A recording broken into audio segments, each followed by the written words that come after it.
আসসালামু আলাইকুম। ডক্টরসম্যাট্রিমনিবিডি.কম ও ডক্টরকনসালটেন্সি.কম থেকে আমি আসাদুল্লাহ টিভি.বিডি ইউটিউব চ্যানেল থেকে আসাদুল্লাহ কনসালটেন্ট আছি তোমাদের সাথে। এমবিবিএস সেশন 2020-21 আজকে অলরেডি প্রকাশিত হয়ে গেল আর্ম ফোর্স মেডিকেল কলেজের দ্বিতীয় লিস্ট। বুঝতে পারছো, মানে ওয়েটিং লিস্ট।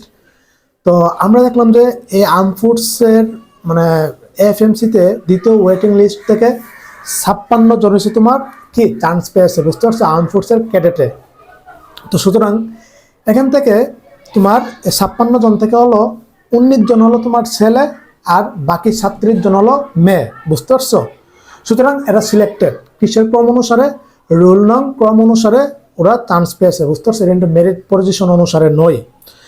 তো এখানে সামরিকের সন্তানেরা আছে, বেসামরিকের সন্তানেরা আছে। বুঝতে পারছো, তো এটা আর্ম ফোর্স ওয়েবসাইটে প্রকাশ করে দিয়েছে। সেখান থেকে নোটিশটা তোমরা আমার স্ক্রিনে দেখতে পারতেছো। তো ওদের এখন কি করণীয়, এই 56 জনের রুল কি তোমরা দেখতে পারতেছো নোটিশে। তাছাড়া ওয়েবসাইট থেকে দেখে নিবা, ডিসক্রিপশন বক্সে সবকিছু দেওয়া আছে।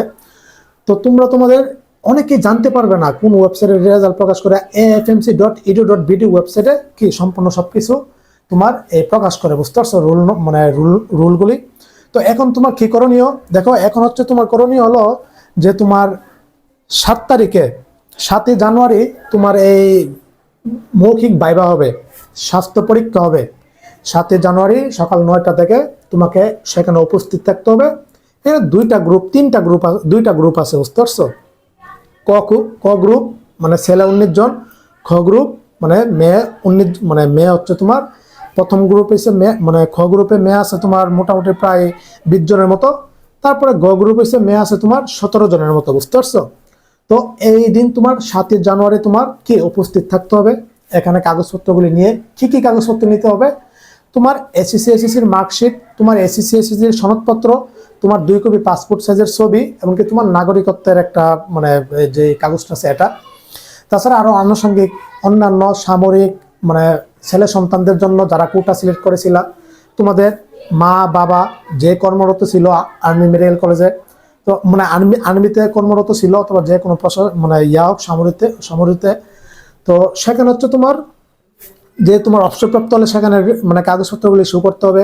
অথবা তুমি যদি বর্তমানে তোমার আব্বু আম্মু যদি এই আর্মিতে চাকরিজীবী হয়ে থাকে, কর্মরত থাকে, তাহলে সেখানে কাগজপত্রগুলি তোমার দেখাতে হবে। বুঝতে পারছো, ভাইবা নিবে, মৌখিক ভাইবা নিবে, স্বাস্থ্য পরীক্ষা নিবে, নেওয়ার পরে এখান থেকে সিলেকশন হবে। তারপরে তোমার ওই দিনই একদিনের মধ্যে তোমার জানিয়ে দিবে কারা কারা সিলেক্ট হয়েছে। বুঝতে পারছো, সেগুলি ফোনের মাধ্যমে জানিয়ে দেবে, মেসেজের মাধ্যমে জানিয়ে দেবে। তারপরে 8 তারিখের মধ্যে তোমার ভর্তি কার্যক্রম সম্পূর্ণ করতে হবে যারা সিলেক্ট হবা ভাইবাতে, ওই তোমার স্বাস্থ্য পরীক্ষায়। তারপরে যদি তুমি এর মধ্যে ভর্তি কার্যক্রম সম্পূর্ণ না করো, তাহলে তোমার ভর্তিটা ক্যান্সেল হয়ে যাবে। সিট ফাঁকা থাকলো মানে ভর্তিতে তুমি চাইলে ভর্তি হতে পারবা না। তারপরে যদি সিট ফাঁকা থাকে, এখান থেকে অনেকে বাতিল পড়বে, অনেকে মানে স্বাস্থ্য পরীক্ষায় ভাইভাতে বাতিল হবে। তারপরে তৃতীয় মানে 3 নাম্বার মেরিট লিস্ট প্রকাশ করবে। বুঝতে পারছো, তখন আবার আমি আপডেট জানিয়ে দিব। তো তোমরা এই নিউজটা হয়তো যারা যারা রুল প্রকাশ করছে ওদেরকে জানিয়ে দাও কারা কারা আছে। আমি আর খুবই খারাপ লাগতেছে, কিছুক্ষণ আগে এক আন্টি আমাকে ফোন দিয়েছে, ওনার মেয়ে পেয়েছে আর্ম ফোর্স মেডিকেল অ্যাডমিশনে 74.75, কিন্তু চান্স পাইনি। যখন আমি রেজাল্টটা চেক দিতেছিলাম আমার বুক দরফর করতেছিল। বুঝতে পারছো, আমার হার্টবিট বেড়ে গিয়েছিল।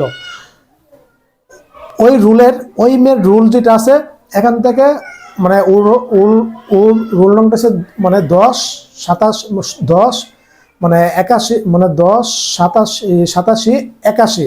বুঝতে পারছো, কিন্তু ওর চান্স হয়নি।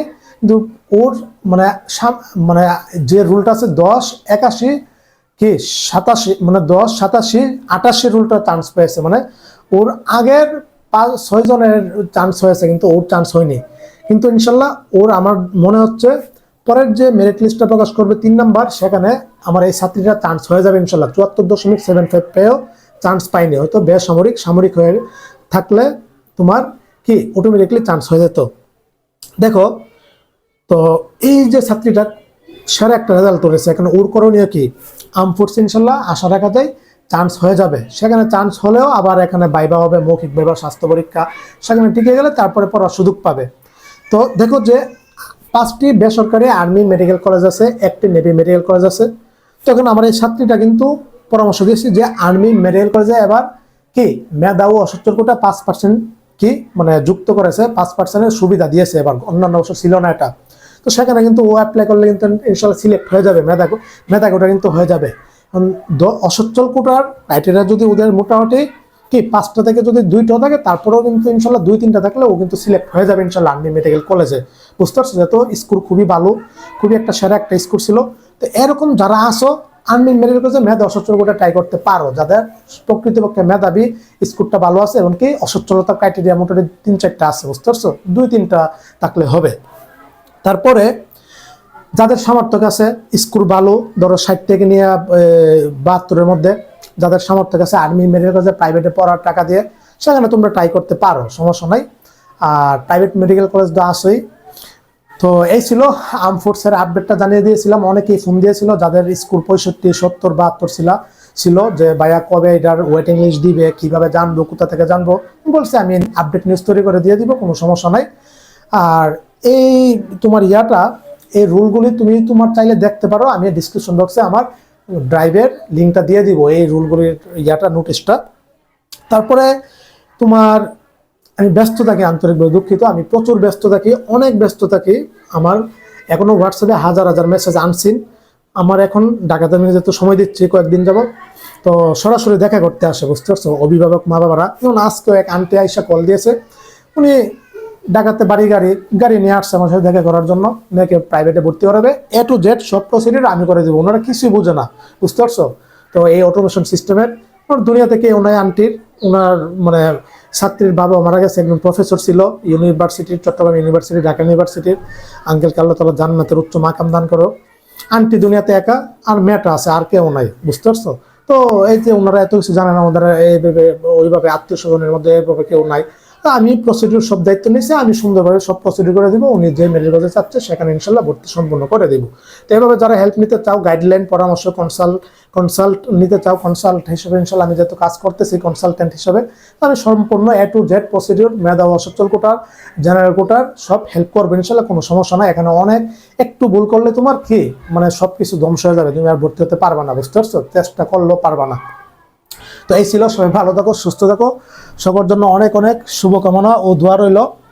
আমার পরিবেশটা অসাধারণ, অনেক সুন্দর। এক হচ্ছে আমি সাহিত্যিক কবি, তো এই পরিবেশ দেখার পরে আমি একটা উপন্যাস লিখবো, মানে 26 সালের শেষের দিকে লিখবো, 27 সালে প্রকাশ করবো ইনশাল্লাহ। এখানে পরিবেশগুলি অসাধারণ। বুঝতে পারছি? এক হচ্ছে আমি গ্রাম্য প্রকৃতিকে ভালোবাসি, আমি গ্রামের ছেলে, তার মধ্যে শহরে বসবাস করতেছি। ঢাকা শহরে সপ্তাহে 2-3 দিন থাকতেছি, 2 দিনের মতো সময় দেয়। তো এমন সুন্দর একটা পরিবেশে পেয়েছি, আলহামদুলিল্লাহ, অনেক সুন্দর পরিবেশ। বুঝতে পারছো? পুরো মনে হয় যে আমি গ্রামে বসবাস করতেছি। তো সবাই ভালো থাকো, যাদের যাদের চান্স হয়েছে জানাবা, অভিনন্দন রইল তোমাদের। আর যাদের এই স্কোপটা আছে এমন 73, 74, ওরা ইনশাল্লাহ ওয়েটিং থেকে এসে পড়বে ইনশাল্লাহ আর্ম ফোর্স মেডিকেল কলেজে। আর আর্মি মেডিকেল কলেজ তো আছেই, তাছাড়া প্রাইভেট মেডিকেল কলেজ তো আছেই, প্রাইভেট ডেন্টাল কলেজ তো আছেই, কোনো সমস্যা নাই। সকলের জন্য শুভকামনা রইল। আসসালামু আলাইকুম রহমতুল্লাহি ওয়া বারাকাতুহু।